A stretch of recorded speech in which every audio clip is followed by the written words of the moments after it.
Ticket নিয়ে কোনো শঙ্কার বিষয় নেই। একটা বিষয় জরুরি, সেটা হচ্ছে যে সকল হজযাত্রীর টিকিটের টাকাটি ব্যাংকে কিন্তু গচ্ছিত আছে। আমাদের এই 95টি ফ্লাইটে 37,767 জন হজযাত্রী ইতিমধ্যে সৌদি আরবে পৌঁছেছেন। আজকে 5টি ফ্লাইট আছে এবং প্রত্যেকটা ফ্লাইটই অন টাইমে যাচ্ছে এবং আমরা 985,725 জন হজযাত্রীর মধ্যে 84,772 জন ইতিমধ্যে ভিসা পেয়ে গেছেন, প্রিন্ট হয়ে গেছে। আর 948টি ভিসা এখন প্রিন্টের অপেক্ষায় আছে। এগুলো খুব তাড়াতাড়ি প্রিন্ট হয়ে যাবে। আমরা আশা করছি যে এই হজযাত্রীদের বিশেষ করে 12ই জুন পর্যন্ত আমাদের লাস্ট ফ্লাইট যে, এবং আমাদের টোটাল যে শিডিউল আছে 118টি বিমানের এবং 75টি সৌদি এয়ার আর 35টি ফ্লাইনাসের, এই টোটাল শিডিউলে আমরা এই হজযাত্রী পরিবহন করতে সক্ষম হব।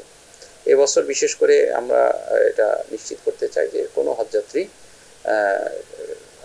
হজের কোনো বিষয়ে কোনো টেনশনে নাই। ইতিমধ্যে যেহেতু ভিসা হয়ে গেছে, ভিসা হওয়া মানে তাদের বাড়ি ভাড়া সহ সকল কার্যক্রম সৌদি আরবে সম্পন্ন হয়ে গেছে এবং বাংলাদেশেও তাদের ভিসা হয়ে যাওয়া মানে তারা কিন্তু খুব নিশ্চিন্তে তারা হজ যাত্রার জন্য এখন প্রস্তুতি নিতে পারবে। আমরা যে প্রাপ্ত তথ্য মতে যে টিকিট নিয়ে কোনো শঙ্কার বিষয় নেই। একটা বিষয় জরুরি, সেটা হচ্ছে যে সকল হজযাত্রীর টিকিটের টাকাটি ব্যাংকে কিন্তু গচ্ছিত আছে এবং সেই টাকা থেকে তারা পে অর্ডারের মাধ্যমে টিকিট ক্রয় করা হয়ে থাকে। এখন এটা একটা ধারাবাহিক প্রক্রিয়া। ইতিমধ্যে প্রায় সব হজযাত্রী হয়ে গেছে, অল্প কিছু সংখ্যক বাকি আছে, সেগুলো 2-1 মধ্যে হয়ে যাবে বলে আমরা আশা করছি। নগদে 500 টাকা বা তার বেশি পেমেন্টে পেতে পারেন ঢাকায় জমিসহ 20 কোটি টাকার পুরস্কার। আজকের আপডেট আমরা দেখছি যে প্রায় সব এজেন্সি এটা রেসপন্স করছে এবং তারা কিন্তু খুব দ্রুত গতিতে টিকিটের জন্য যে 3টি এয়ারলাইন্সে তারা রিকুইজিশন দিয়ে দিয়েছে এবং এগুলো ধারাবাহিকভাবে তারা টিকিট সংগ্রহ করেছে। রেসপন্সটা পজিটিভ এবং তারা যেহেতু তাদের টাকা অলরেডি ব্যাংকে আছেই, সুতরাং এই টিকিটটা শুধুমাত্র সংগ্রহ করার অপেক্ষাধীন আছে। এটা রেসপন্সটা পজিটিভলি এবং আমরা মনে করছি যে খুব শীঘ্রই তারা হাতে না পাওয়া পর্যন্ত কি আমরা আসলে এটাকে না, এটা কোনো টেনশন নাই, কারণ টিকিটের টাকাটি ব্যাংকে থাকা মানেই হচ্ছে বেসিক্যালি টিকিট শুধু সংগ্রহের প্রক্রিয়ার মধ্যে এটা সর্বশেষ পর্যায়ে আছে।